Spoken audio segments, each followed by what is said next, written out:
ليه المشاهير في العالم سواء في مصر او في غيره بيتعرضوا اكثر ناس للاذى؟ ويبقى مثلا سكر،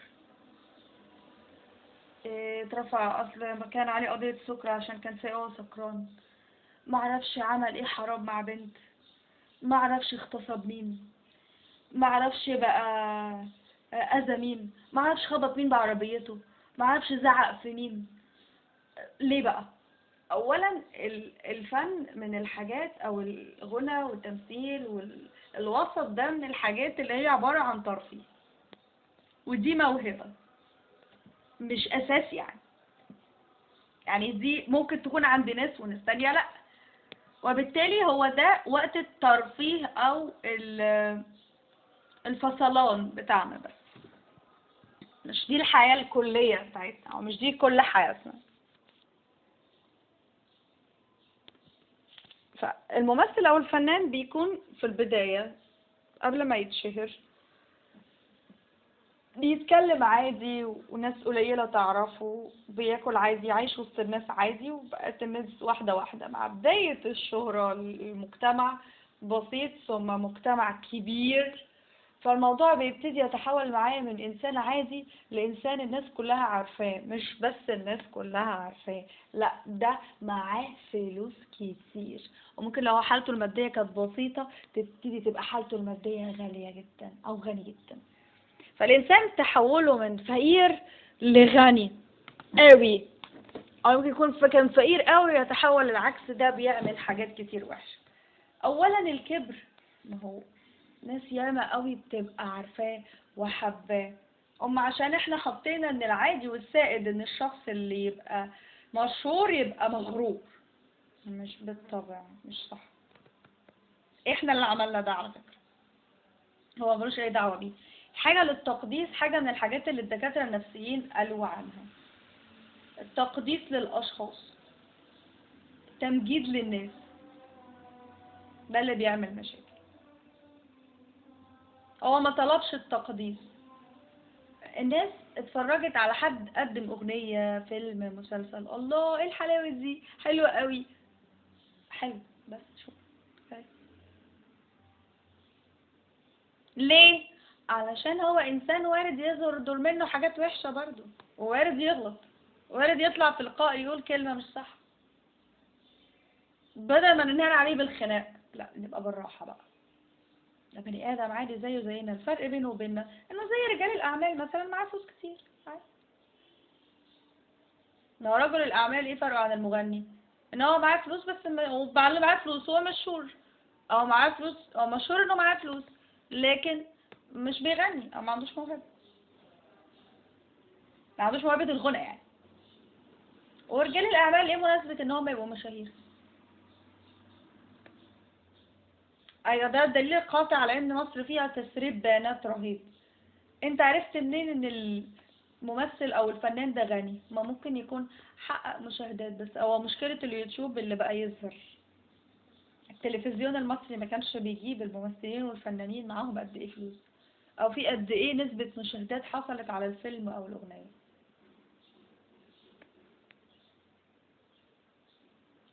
ونفس القصة في السينما، السينما والتلفزيون والمسرح، الايرادات بتاعتهم محدش بيعرف حاجة عنها، جابت قد ايه فلوس محدش يعرف حاجة عنها، ممثل بياخد كام محدش يعرف حاجة عنه، ممثل او لعيب الكورة او المغني ما ينفعش حد يعرف حاجة اصلا عن حالة حد المادية.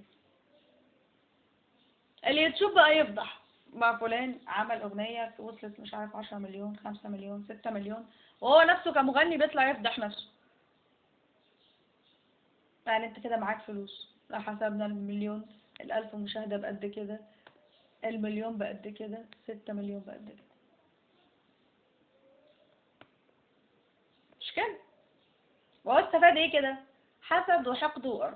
طب احنا باصين الاول، كنا بنبص على الفن اللي بيتقدم، على الكلام اللي بيتقال، على الأغنية قد إيه حلوة، على المزيكا. أنا في أغاني حفظتها مزيكا أكتر ما حفظتها كلمات، لأن كانت دايما بسمع الموسيقى وما بسمعش الكلام، كان بيبقى المزيكا مغطية على الكلام وما كنتش بسمع الكلام. ايه اللي عمله المغني او الفنان؟ هو بياخد نوعية حاجات، بناخد نوعية بني ادمين. يعني انا شفت حفل حمادة هلال، لقيت الله اكبر ناس كتير في الحفلة. هو بني ادم زي دوت ازاي ما يفكرش يرتكب اي حاجة غلط؟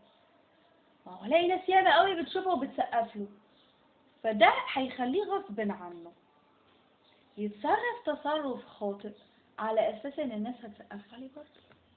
عايز الناس تقدر تسقف له على طول. ومصيبة انه ممكن لما يجي يغلط يبقى خايف الناس تحكم عليه، فيخاف قوي ويقرر انه يداري بأي طريقة اي غلطة جواه عشان ما يخسرش حب الناس الكبير ده. بعض الدكاترة النفسيين بيحذروا ان الممثلين والفنانين او المشاهير ممكن يتعرضوا لأزمات نفسية من اصعب الأزمات. ليه؟ لما يتشهروا وبعد كده يفقدوا الشهرة دي، بيدخلوا في حالة من الاكتئاب الرهيبة، لأن هم بيتعودوا ان هم لبوا احتياج الشوفان بزيادة. فلما يفقدوا الاحتياج ده والناس تبطل تهتم لهم، نفسيتهم تتعب. بقى غلطهم ان هم يعملوا ايه بقى؟ ما يخلوش الشهرة تغرهم، ومش اي حد يقول لهم كلام حلو يتغروا في نفسهم، يخلوا الدنيا على الهادي وبالراحة. ليه؟ عشان ما يحصل لهمش مشكلة نفسية. ليه هو بقى كممثل او فنان بيتعرض لمشاكل كبيرة؟ ما هو انت بقى عرفت ان هو غني، كان فقير وبقى من اغنياء، ابتدى الابتزاز بقى. دي حاجة من الحاجات اللي بقيت اعلى منها اول ما فيديو من الفيديوهات وصل لمليون مشاهدة. ليه كده؟ تشوف لو ابتديت تبقى معاك فلوس، فابتدي الحاجة المعاشرة عند الناس تتعمل لك ب100، تبتدي حاجات ما تعرفش تعملها، تبتدي ما تعرفش تمشي في الشارع، تبتدي لما تمشي في الشارع ناس كتير تيجي تقتحمك عشان تصورك، تبتدي ان انت تتعرض لمشكلة، يبتدي الابتزاز، يبتدي اللي عندك في عيلتك يغلط وهو بقى عارف ان انت بشهرتك او بفلوسك هتطلعه من مشاكله، يبتدي ده يحصل. الممثل او الفنان للأسف في العالم ممكن لانه انسان مؤثر ومشهور يستخدم من قبل جهة، من قبل مؤسسة، من قبل دولة ما عشان يعمل حاجة غلط مش مفروض انه يعملها او حرام.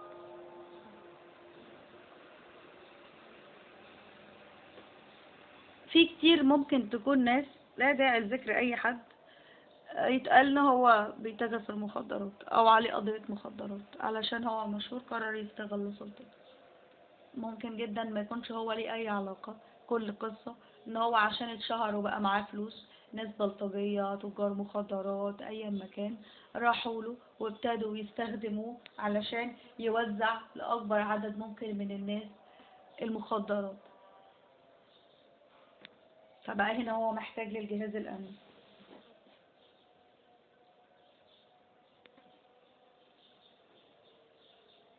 عشان مشهور، عشان معاه فلوس، عشان غني، بيتعرض لكل انواع واشكال الاذى.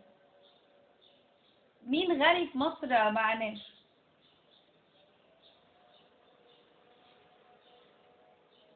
الغني في مصر مجبر يعيش حياة المسلطاء، يا اما هيتحقد عليه وهيتحسد وهيتعامل معاملة قذرة وهيتأذي وهيتعرض لكتير بلاوي. الغني مجبور انه يفضل فقير anyway في مصر من كتر حقد الناس.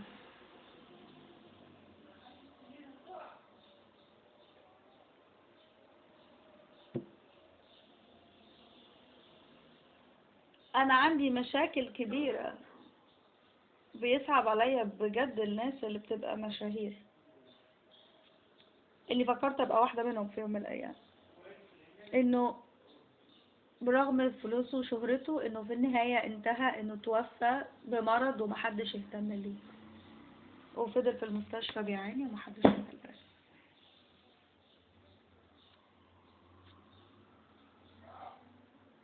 يبقى الشهرة دي وهم مش حقيقة، دي كده ناس مزيفين مش ناس جاية تسقف.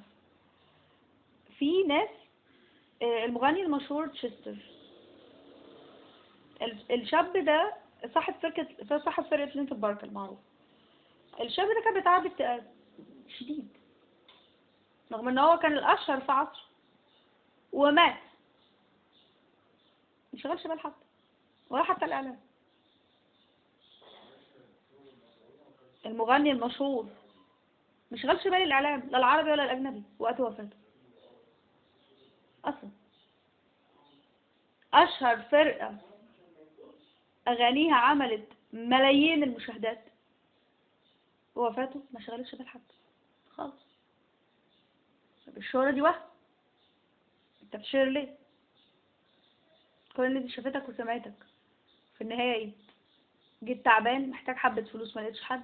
جيت مكتئب، ما حدش جه يقول لك مالك، ده من الجمهور. جيت تعبان، ما حدش قال لك الف سلامة. الشدة بتعرف عدوك من حبيبك. وفي ناس بتيجي برضو وقت شدتك تتنظر انها قال يعني تسأل عليك. انت كده ما عندكش ناس كويسة في حياتك تثق فيها او تعتمد عليها. انت بالاسم مشهور، وبالاسم معاك فلوس. مشكلة طبعا اللي بيختني او اللي بيتشهر يبقى معاه فلوس، انه بيخاف ان الناس كلها عايزة فلوس. وارد تكون دي فعلا الحقيقة، بس في ناس ممكن تكون حباه فعلا، فيبتدي بقى اصحابه يخافوا منه. ليه؟ يخافوا لو زعلوا يبعد عنهم، هيخافوا يتعاملوا معاه يفتكروا ان هو عايز منهم حاجة. صحابه اللي بجد مش هيرضوا يقربوا منه.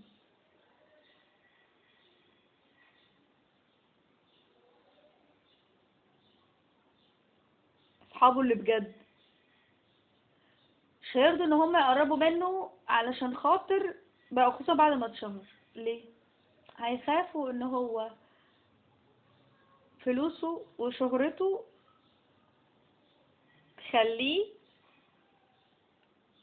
ينساهم، او هيخافوا على شكلهم، او هيخافوا على انه، هيخافوا انهم يعاملهم بتكبر علشان هو بقى معاه فلوس، او هيخافوا الفلوس تغره، او هيخافوا انهم يقربوا منه لا يفكر ان هما عايزين منه حاجة. ممكن ده يحصل مع ناس كتير مشاهير. اول ما تتشهر تلاقي ناس الرايت بيرسونز يبتدوا يبعدوا عنك، ده اصحابك اللي بجد، تلاقيهم فجأة ابتدوا يبعدوا ويجروا، او بيقربوا قوي ويقفوا جنبك ويخلي بالهم منك، او هيقفوا بعيد جنبك يحموك وقت ما يحصل مشكلة. دي صحابك اللي بجد هيتقسموا فرق كده. فرقة هتحاول تحمي لك شهرتك ونجاحك، ووقت اخفاقاتك تبقى جنبك لو حصل معاك مشاكل. وفرقة هتبعد عشان هتخاف انك تفكر ان هم عايزين فلوسك. فرقة تالتة هتبتدي انها تبقى جنبك بكل طاقتها، وواقفة جنبك في كل ظروفك الصعبة قبل كويس. وكل واحد فيهم عنده وجهة نظر، وليه رأيه الخاص وفكره الخاص ووجهة نظره اللي ممكن تكون صح بنسبة كبيرة. بقى الحل ايه؟ ان احنا مبقاش نبعد قوي عن البني ادمين كده. وبعدين هو فكرة الشهرة بتبقى لها مشاكل، لان هي حاجة كلام بدون داعي. الاغنية دي طالعة ليه؟ ملهاش مناسبة. الاغاني والافلام والمسلسلات حاجات بتتوجد بدون مناسبات. في وقت الصيف بتلاقيها، في وقت الشتاء بتلاقيها، في وقت الدراسة بتفصل فيها، تفصل وتتفرج عليها، في وقت الشغل بتفصل عن الشغل بيها، وقت لما تبقى تعبان في المستشفى بتفصل برضو بيها. يعني الأغاني والأفلام والمسلسلات موجودة في كل حاجة في حياتنا، وهي كلام غالبا بدون داعي، وده اللي بيجيب المشاكل. واحدة بتروح تعرف واحد هو مش قريبها، عشان هو مشهور، فيبتدي يحصل حاجات غلط. ما هو اصلا مفيش داعي لانك تقربي له الا اذا كنتي انت مرتبطه، وده من قبل الشهرة، او اتشهر فقرب لك عشان يرتبط بيكي. اللي بيتشهر على الانترنت عشان خاطر عايز يتجوز قليل، ده الموضوع هدف انه يتشهر علشان خاطر يقرب من البنات منه عشان يعمل حاجة غلط.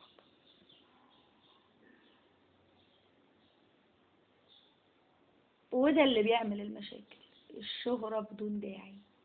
اما تبقى دكتور معروف الناس كلها تبقى عادي، يبقى الناس كلها عايزة تروح لك عشان خاطر لو دكاترة يتعلموا على ايديك. ما اتشهرت عشان انت ناجح، عملت عمليات كتير وناس خفت على ايديك، فبقى في طلبة كتير عايز تتعلم منك، وبقى في ناس عايزة تبقى تحطك في الإدارة بتاعة مستشفيات، وناس تانية عايزاك تمسك طقم طبي تعلمهم فيه. فهنا ليه سبب، فهنا شهرتك ليها داعي، فالناس بتجري وراك علشان خاطر عايزينك تعالجهم وقت ما يتعبوا، وده في وقت المرض فقط. ده بالنسبة للدكتور. أي حد تاني بيتشهر إيه المناسبة؟ عشان إيه؟ القصة دي معمولة ليه؟ يا هتعلم من عليها حاجة، يا هشتغل عليها حاجة أو استفيد منها معلومة. الشهرة بدون لازمة إيه لازمتها؟ أنت عايز تشهر الشخص ده ليه؟ عايز تعرف الناس بالشخص ده ليه؟ علشان إيه؟ علشان أنت فعلا عايزه يبقى مشهور ومعاه فلوس؟ مين مشهور ما حصلوش مشاكل؟ مش مشاكل، بلاوي. مين مشهور الفلوس ما خلتوش يعمل حاجات مجنونة عشان يحافظ على شهرته وفلوسه؟ مين مشهور ما تعدمش جواه الإحساس وساب اللي يتأذي يتأذي، المهم إن هو سليم؟ مين مشهور الفلوس ما أغرتوش إن هو يعمل حاجات كتير جايز غلط وحرام؟ فكروا فيها. الشهرة مش هدف. شركة يوتيوب هي اللي عايزة الناس تشتغل عليها، عشان لو ما حدش اشتهر عليها هي مش هتشتغل، ولا ايه؟ يوتيوب هي اللي عايزة اللي عليها يقعد يحقق مشاهدات، مش مهم يحققها ازاي ولا حتى بايه، المهم انه يجيب لها مشاهدات. ده اليوتيوب. متدايرين ان يوتيوب وفيسبوك وكل المنصات الالكترونية فاتحة بابها لأي حد يطلع عليه، وده سلاح ذو حدين. ممكن يطلع عليه حاجات كويسة جدا، ممكن يطلع عليه حاجات زي الزفت.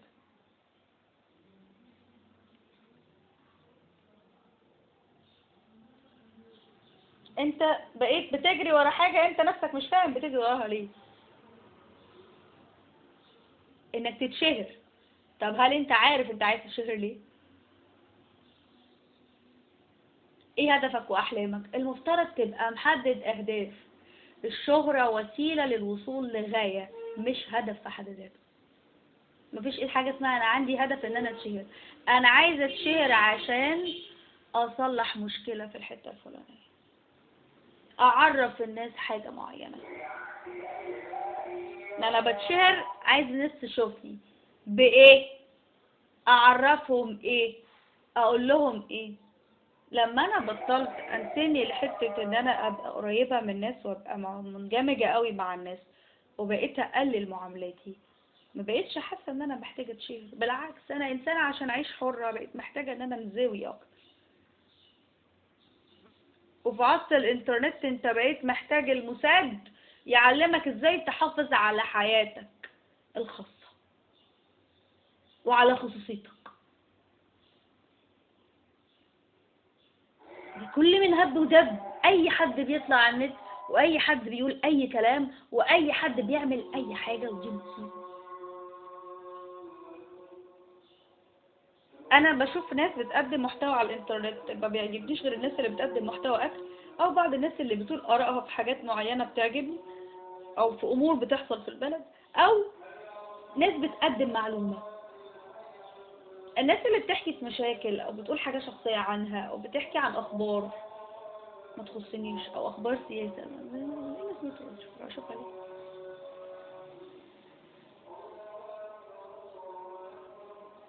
انت مش مستفيد حاجة من الشخص اللي بتشهر،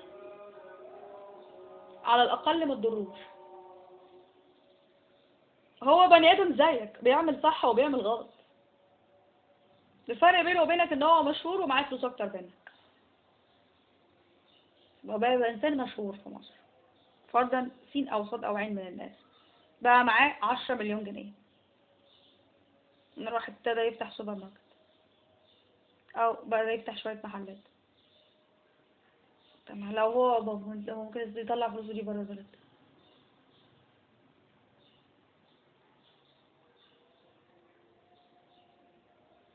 الشهرة خد بالك هي مش حاجة جامدة. تخيل كده معايا، والتخيل ببلاش، تخيل كده معايا ان احنا معانا مليون جنيه، ان كل واحد فينا في ايده مليون جنيه. لسه هعمل لكم فيديو عن المليون جنيه هتتفاجئوا والله، اصبروا. ما انت معاك مليون جنيه في ايديك، مليون جنيه هتجيب ايه؟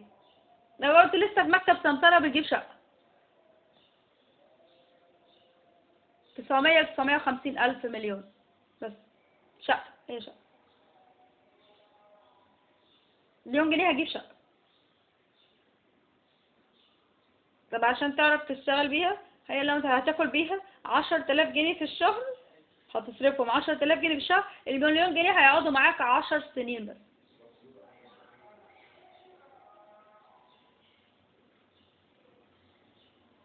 10,000 في الشهر يعني 100,000 في السنة. انت تصرف لك من 9 ل 10,000 جنيه في الشهر، هيقعدوا معاك المليون جنيه دولت 10 سنين. يعني انت محتاج اكتر من مليون جنيه عشان تعرف تعيش كويس، لان المليون الواحدة هتقعد معاك 10 سنين بس، تصرف منها بس اكل وشرب، ما اشتريتش اي حاجة تانية. ده لو انت وفردين 3 معاك، لو انت وفردين معاك يعني 3 اشخاص، وممكن ال10,000 ما يكفوش في الشهر كده. مليون جنيه اكل وشرب 10 سنين، انت ما جبتش حاجة تانية.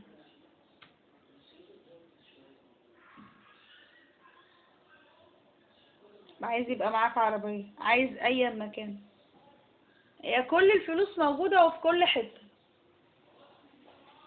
فلوس موجودة كل حاجة موجودة حواليك، والنت موجود بيسهل وصولك ليها. اللي يعوقك في انك تحصل على اللي انت عايزه ايه؟ الفلوس. طب ممكن ما تدفعلوش فلوس، ممكن تعمل له اعلان، فيجي الاعلان يجيب له رزق وربح، تاخد نصيبك منه وتجيب اللي انت عاوزه. ممكن تشتغل معاه فتجيب له مكسب، فيديك فلوس فتجيب اللي انت عاوزه. ممكن يديلك بونص، ممكن يديلك نسبة، ممكن يديلك وجبة. هو صاحب مطعم. يعني الفكرة انه السرعة الرهيبة على اننا يبقى معانا فلوس او نبقى مشهورين، مش احنا اللي عايزين ده مش اهدافنا، في حد تاني عايز الهدف ده. انا لا عمري فكرت ابقى مشهورة ولا ابقى غنية، يعني ما جاش في بالي الموضوع، ما حسيتش ان هو حاجة مهمة قوي في الحياة. يمكن عشان انا اتربيت تربية اسلامية، ووالدي كان هدفه ان احنا نعمل الحلال او نراعي ربنا، ما كانش عنده هدف ان هو يبقى غني ولا حتى يبقى مشهور. يعني عشان كده احنا طلعنا شبهه يمكن.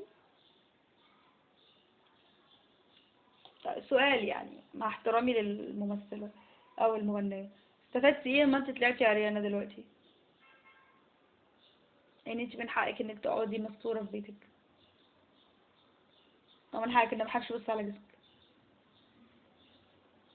بس هي عشان اجنبية ده بيحصل لها.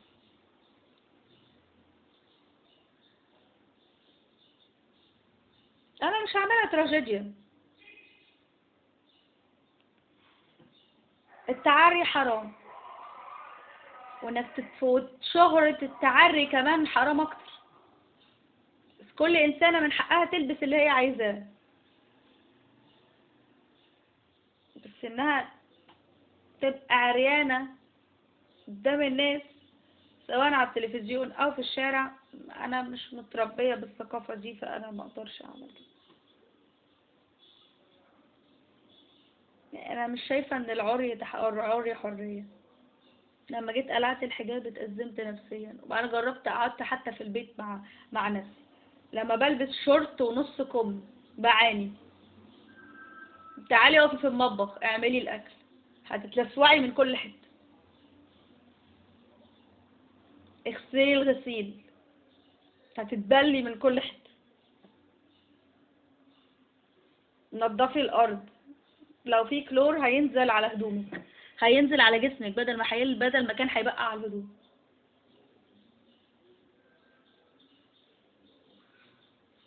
نضفي البيت، طربي جسمك بقى كله، بدل ما شعرك هيتطرب جسمك كله هيتطرب. فالهدوم حتى وانتي لابساها في البيت حماية ليكي، مش حاجة وحشة. ممكن وقت النوم تبقي تلبسي براحتك، او وانتي مع جوزك تلبسي براحتك، ليه هو. انما غالبا او في الوقت الطبيعي او عموما انتي بتلبسي اللبس اللي انتي عاوزاه ليكي. قدام الناس مفيش حاجة اسمها انا حرة في لبسي، اصل انتي ظاهرة قدام الناس. طالما ظاهرة قدام الناس مش هتبقي حرة، مش بمزاجك. طالما في حد شايفك فانتي مش حرة، طالما في حد سامعك فانتي برضه مش حرة، لانه دايما هيعلق عليكي حتى لو بتقولي حاجة صح او حتى حاجة كويسة. طالما شايفك هيدي تعليقات، شعرك حلو، لبسك حلو، جسمك حلو، شكلك حلو، اسلوبك حلو، طريقتك حلوة. وطالما في تعليق يبقى هيجي وراه حاجات، وطالما قعدتي على النت يبقى هيخش يكلمك خاص. هو طبيعي كده. هل المنصات الإلكترونية أخدت في بالها وده بيحصل لنا وهي رايحة تشتغل؟ أنا في 2010 شهر 8 لما عملت قناة اليوتيوب اللي هي لسه لازالت معايا إلى الآن، وكنت بفكر في بالي ولزومتها ايه؟ قلت هخليها كده لما يبقى لها عادة. كان نفسي في وقت من الأوقات إن أنا أبقى إعلامية. لا، في حاجة اسمها كلية إعلام في مصر، مش أنا اللي عايزة أبقى إعلامية. هو علشان في تلفزيون وعشان في إعلام، في ناس لازم تخش كلية إعلام عشان تتعين في التلفزيون. ولو الكليتين مش موجودين محدش هيستخدم الإعلام في حاجة. لو محدش اتفرج على التلفزيون ولا حتى اتعامل ولا حتى دخل كلية إعلام، مين هيطلع تلفزيون إعلامي؟ مفيش. لو ما بقاش في مدرسة للموسيقى ومدرسة للتمثيل أو مدرسة للفن أو أي حاجة من دي، مش هيبقى فيه تلفزيون ولا مسرح ولا إنتاج فني. وبالتالي إيه اللي هيحصل؟ مش هيبقى فيه إنتاج لكل الحاجات دي، وبالتالي مش هتبقى موجودة. مش انت اللي عايز تتشهر، في حد هو اللي عايزك تتشهر. مش انت اللي عايز تغني، في حد هو اللي عايزك تغني. مش انت اللي عايز تمثل، في حد هو اللي عايزك تمثل. لو ما حدش مجموعه كان بسيط فدخل معهد تمثيل، هو مشكلة التعليم في مصر اللي بيدمرنا. لازم بناء على شوية درجات ندخل حاجات تحط فيها مستقبلنا وسين عمرنا ونأذي نفسنا ونقدر في حياتنا على الفاضي. نظام التعليم في مصر من أفشل أنظمة التعليم في العالم، بيدمر الحياة.